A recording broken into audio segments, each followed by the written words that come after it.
There are some other videos available which go into more detail about some of the plugins that you have in your site, and also if you're using ProPhoto there's a separate video that tackles that, but this video is just going to go through the basics. So when you first log into your website, you'll be following this link. This link is the same for every WordPress website that there is available, and this is what you'll see. You'll already have been given a username and a password, so you just pop it right in here, hit login, and it will take you to your dashboard. And the dashboard is the place which you'll always see on every WordPress site when you log in, and I'm going to show you some of the basics on this site. Firstly, it's really important to keep your version of WordPress up to date. You do have to be careful when you're updating. It's always good to make sure your site's fully backed up, and we'll be tackling that in another video. But basically, underneath the dashboard, you'll see several little tabs here, and updates is the one to look at. So my little indicator is telling me I've got 2 updates. But when I check, I can see that I have the latest version of WordPress. That's fine. If I wanted to, I could overwrite it, or if it was due to be updated, you'd see it there. The little indicator that shows I've got 2 updates because some of the themes which are included in WordPress need updating, but I'm not going to bother with that because I'm not using that theme. So if you're ever wondering if you've got the latest version, that's where you'll find it. And the theme you're most likely using is probably ProPhoto, and if you are, or any theme that you're using, if you go to Appearance and then Themes on this left-hand menu, you will see the current theme that you're using, you'll see what version it is, and if it needs updating, it will normally say here, Update Version. So again, with ProPhoto, that's really safe to do, or any of the other themes or frameworks that I would have used to build your site will also be safe to upgrade in that way. Okay, I'm going to show you now some of the more basic settings that are common to every WordPress site. So looking down the left hand here, we've got settings, and we're just going to go to the first one, which is general. Here is where we set the titles for the site, and you can see here this title actually appears up here in the bar, in the title bar. So if you're wondering where that is, it's there. And my tagline isn't that very exciting here. So I'm going to add my title. It tells you your WordPress address and your site address. Now, if you're wanting to change your site address, this is not the place to do it. You should never touch these 2 settings. If you do, it means that you won't be able to access your site, and we'll have to go into your server and into your database and change everything so you can get it back again. So if you're wanting to change the URL of your site or your blog, please let me know and I'll help you with that, because it goes really wrong if you were to touch either of those. Here you can change your email address anytime you want, and this becomes the main email address attached to the login that you're in. So I'm logged in as Melissa, and this is the main email address. I have my site set to anyone can register. I'm going to untick that. That's not a good thing to have. You don't want anybody to be able to register, particularly with lots of kind of spam and hackers who try different combinations on WordPress websites to get in. So we'll make sure that's unticked. It should be already. And here, if you want to, you can change I've got my time zone set to London, which is the same time zone that I'm in. And always save your changes using the blue button at the bottom of the WordPress screen. Okay, the other area to look at in terms of knowing your way around the WordPress site is the users.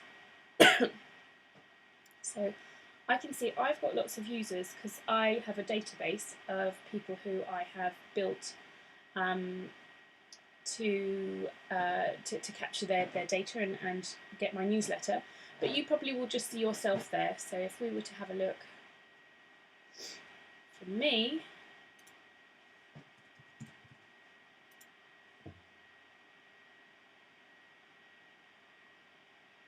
oh, not there.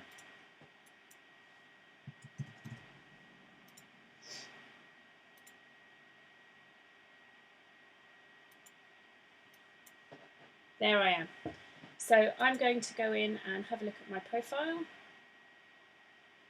This is if you wanted somebody else to be able to log into your site, you can do. You can put a nickname, which I probably will already have set for you. And what I've also done is I've registered with to have an avatar, so people can see my picture, whether I leave a comment on my own website or if I leave one on anybody else's WordPress site. There's a universal way of registering your profile so that you will always show up, and that's really helpful because it makes people can always visualize you. And the site you can go and register at is called gravatar.com. It takes 5 minutes to do, and it's really worth it because it makes your profile online look universal no matter what site you're visiting. And here is where you can set people's permissions, and you can make changes. You put a little bio. Some sites where you leave a comment show up as a bio, and this is where you can also change your password. So if you ever need to change your password, this is where you can do it. Okay. One thing is, if sometimes when we hand a site over, we'll hand you over with the word admin as your username. A really important thing to do would be to create a new user without the name admin, log in as that person, make sure you've got full permissions, and then delete the admin profile. When people are trying to get into sites and cause all sorts of havoc, they will often try the admin profile over and over again. And if you've got a fairly easy to guess password, then you might find people can register or get in using the admin one. So I'd always recommend getting rid of that as soon as possible. The next basic area to show you is the media library. That's here. This is where anything that's ever been uploaded to your site will show up. So if you have a design element like a background, or you've simply been uploading images for a blog post, they will all show up there. You'll see who's uploaded them, and you can search media by word, and you can also filter your media by month. You'll see that the images that were uploaded most recently are at the top, and there are plugins which can organise your media library for you, but we won't talk about that in this video. But the search media is pretty easy function to use. So you might upload sometimes images directly into your media library by adding new. You can see that little button there. It's really simple. It brings up a browse box where you can navigate to different areas of your computer. There we go.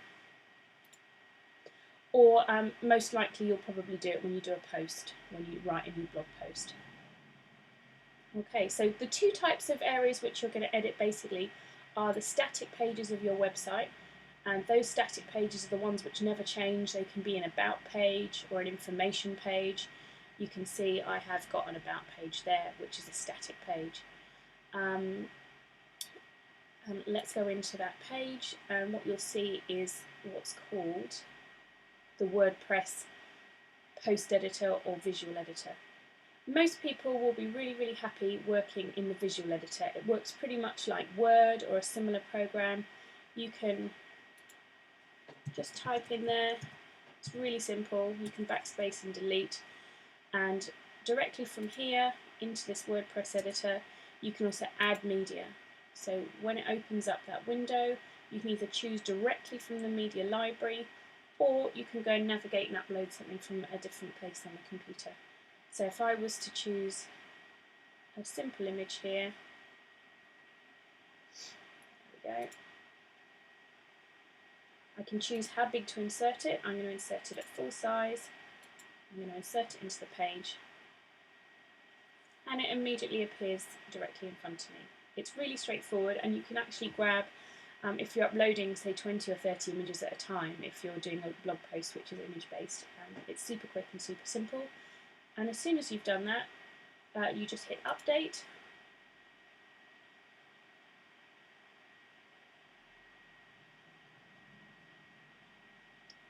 And now if we were to jump onto the live site, and this is a really good tip, if you're working on your site, I really recommend keeping 2 tabs open at the same time. So the one that you're working on the back end and the live one, because then all you have to do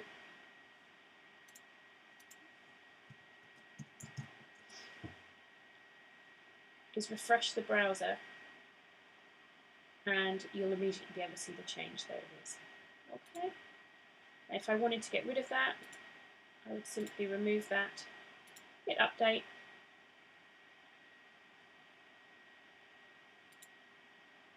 and if we refresh again using the little refresh button, you'll see that it's gone.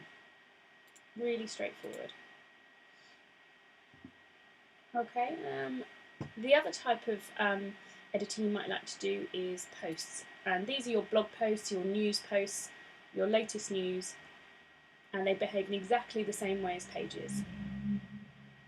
You can see all the different posts I've got from this kind of blog from ages ago. So if I go into a post, I can edit it.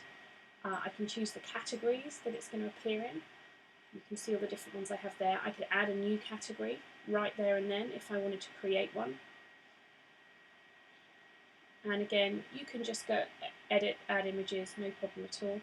One of the things that's probably really important to do with a blog post is to set the thumbnail here, or the featured image. Again, you can just set or remove the featured image just the same way as you insert an image. And it's really, really useful to do that, because if you're sharing the link on somewhere like Facebook, you can control then which image is pulled through, which makes your link a lot more interesting looking and fun to click on. So you can also create, just as a final thing, you can also create categories there for your blog posts here. You can look at your list of categories. And there they all are. And you can make parent categories and subcategories if you want to. And again, in the post menu here, you can just add a new post really quickly and easily. The last area to show you, which we're not going to go into great detail, is plugins. Plugins are extra additional bits of code which you can add to WordPress. There are thousands and thousands of them, all made independently by different developers, and they do all sorts of different things. So standard in your site that we will have installed a Kismet, an all-in-one SEO pack, some kind of backup system, and we've also, the reason you're watching this video is we've installed a help widget and something called WordFence Security. This is the one I'm going to talk about right now. WordFence is free and it's fantastic, easy to use. It's free to install, and there's also a more expensive version. It's something like, not very much, about $5, $10, $15 a year, and it protects your site brilliantly against kind of dodgy hackers and all sorts of things like that. So I'd highly recommend going to get WordFence. We will have installed the free version for you in your site, and if you want to go to their site, you can see that it's wordfence.com. If you want to upgrade to the pro version,